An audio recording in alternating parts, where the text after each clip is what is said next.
Hey folks, welcome back. In this tutorial we're going to do a simple run through on how to create text in After Effects. I'm just going to delete this text layer and start with this background. I've gone for just a slight ramp rather than a straightforward black background, just so as you can get a slightly better sense of what the text looks like when it comes up on screen. Now, to create text, you're going to need the character window. If you don't have it, go to Window and click on Character, or on the keyboard do Command 6. You should find a character window pops up like so. If you've worked in sort of Photoshop before, some of these parameters will be familiar to you. I'm going to click on T up here, and then I'm just going to type anywhere in the monitor window. After Effects. Okay, a very small piece of text pops up. When you finish typing, click on your selection tool up on the top left, and then you can grab the corners of the text and enlarge it ever so slightly. I'm going to make it fairly big just so as you can get a good sense of the adjustments we're going to make. Right, now that we've got the character window, we can actually start to adjust and change the text. The first thing you might want to consider is clicking on here, and then using your arrow keys you can scroll through the different fonts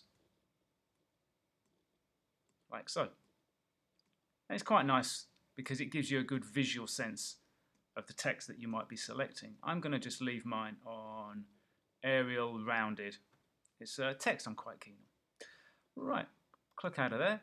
Now to change the colour of the text, you need to click on this little swatch pad there. Double click on it, and then you can slide around here or up and down here to choose the colour that you want. I'm going to go for a very light green.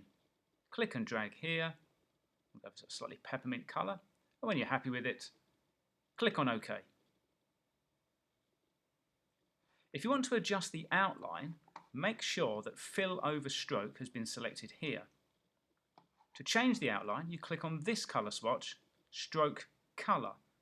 Double click on it, like so, and then you can change the outline colour, much as you did the fill colour.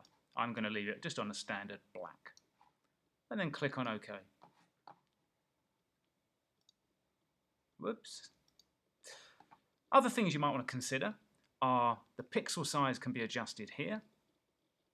Although, to be honest, you can do it by simply clicking and dragging also, like so. You can also adjust the height of the text by sliding this slider here.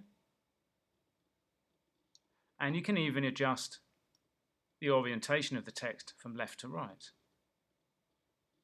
Two of the things you might want to pay quite a bit of consideration to are a couple of these buttons here. You can click on this to make it italics, like so. Or if you want to change it to capitals, you can click on all caps here. The key with this sort of window really, folks, is to experiment and play and find out what the different tabs do.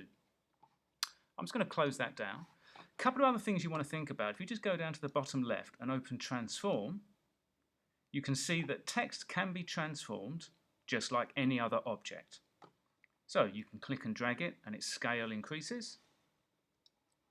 You can click and drag it and its rotation goes up and down, like so.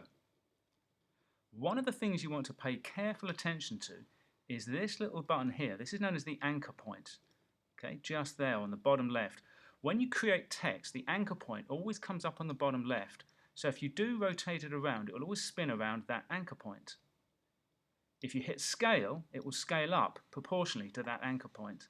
So there may be certain occasions when you're doing animations and adjusting the transform properties down here where you don't want that anchor point to be there, because you might want to rotate but not on that anchor point. If so, click on this button here, grab the anchor point and put it into the center of the text.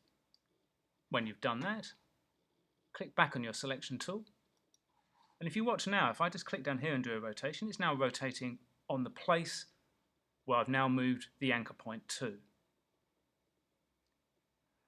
Right, I'm going to leave it there. I think you know about transforming. We did that in earlier tutorials. If you want to have a go at transforming text or making multiple text layers and getting them all moving around, do feel free to do so, and I'll see you in the next tutorial.